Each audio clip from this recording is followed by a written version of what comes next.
You can't focus unless something is on fire. You can't work unless a deadline is breathing down your neck. You can't make decisions unless the situation is critical. When things are calm, you're paralyzed, unmotivated, useless. But the second there's a crisis, you become superhuman, productive, sharp, capable. You've trained your brain to only function in emergency mode, and now you can't turn it off. This isn't drive, this isn't ambition, this is addiction to urgency, and it's destroying you slowly while making you think you're just built different. Your brain has learned a dangerous equation. Calm equals nothing gets done. When there's no pressure, you drift, scroll, overthink, accomplish nothing. So your subconscious starts to view calm as the problem. Peace becomes the enemy.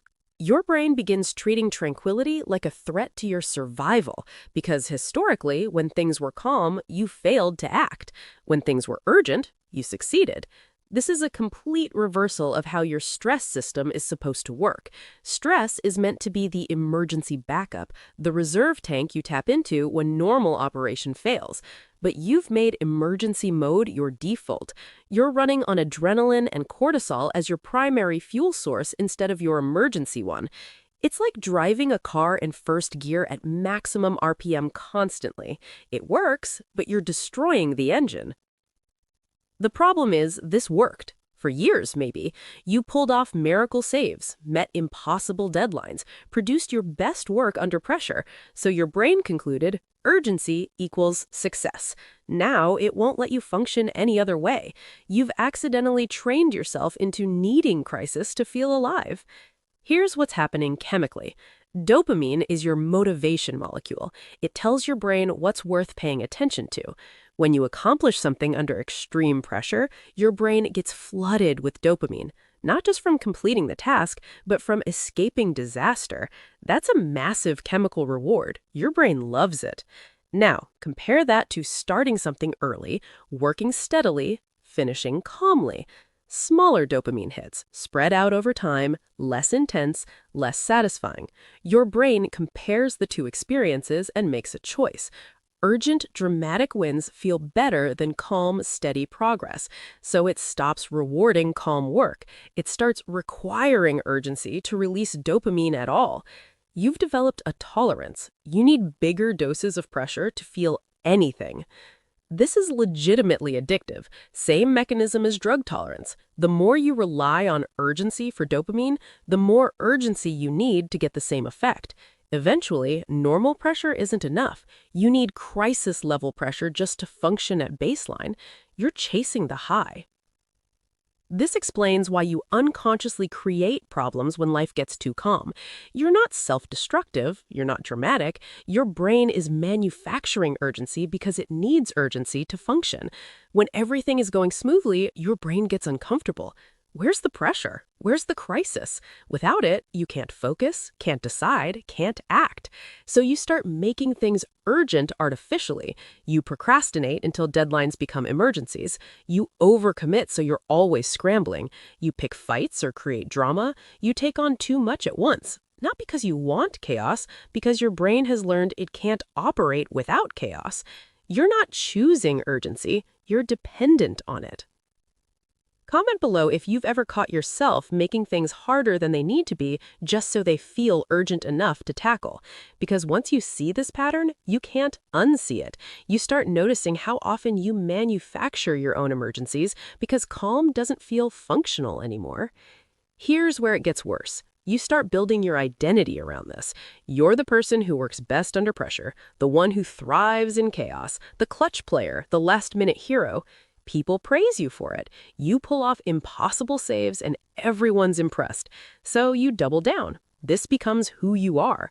But that identity is a trap because it requires you to keep creating crises to prove it. You can't be the clutch player if there's no clutch situation. You can't be the chaos-thriving hero if everything is calm. So unconsciously, you ensure things never stay calm. You've trapped yourself in a cycle where your sense of self depends on dysfunction. Your identity requires urgency to exist. This is why people who are really good in emergencies often struggle when life gets stable. They don't know who they are without the pressure. Their entire self-concept is built on performing under stress. Remove the stress and they feel lost, useless, like they're not living up to their potential, the potential they only access through crisis. Urgency creates an illusion of productivity. When you're rushing, you feel busy, active, important. You're putting out fires, solving problems, moving fast. That feels like productivity, but it's not. Productivity is making meaningful progress toward goals. Urgency is just frantic activity that prevents disasters you probably created by needing urgency in the first place. Think about it. If you started early and worked steadily, most of these urgent situations wouldn't exist. The fire you're heroically extinguishing, you started it by procrastinating. The deadline you're desperately racing, only urgent because you waited. The crisis you're brilliantly navigating, completely preventable. You're not productive. You're cleaning up your own mess and calling it success. But your brain doesn't care. Solving urgent problems feels productive regardless of who caused them. The dopamine reward is the same whether the crisis was necessary or manufactured. So you keep creating situations that require urgent solutions because that's the only way your brain recognizes work as meaningful. Running on urgency constantly destroys your body. Cortisol is your stress hormone. It's designed for short bursts during actual emergencies.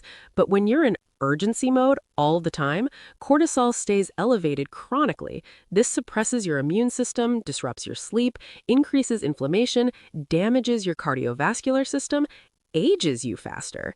Your body can't tell the difference between running from a predator and rushing to meet a self-imposed deadline. The stress response is identical, except the predator chase ends. Your urgency addiction never does. You're triggering fight or flight mode multiple times per day, every day, for years. Your body wasn't designed for this. It's breaking down in ways you won't notice until something major fails. Drop a comment if you've noticed physical symptoms you can trace back to constant urgency. Tension headaches, digestive issues, insomnia, muscle pain, fatigue that sleep doesn't fix.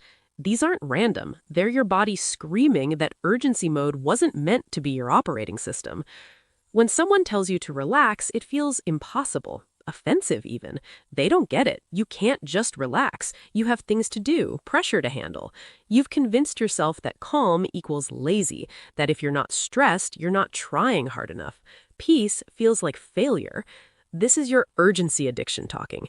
It's convinced you that stress is virtue, that pressure is proof you're serious, that urgency is what separates you from people who don't achieve things. But that's backwards. Urgency isn't what makes you successful, it's what makes you barely survive while thinking you're thriving. Real high performers work from calm. They create urgency strategically when needed, not because they can't function without it. The difference is control. Strategic urgency is a tool you use. Urgency addiction is a cage you're trapped in. One is power, the other is dependency.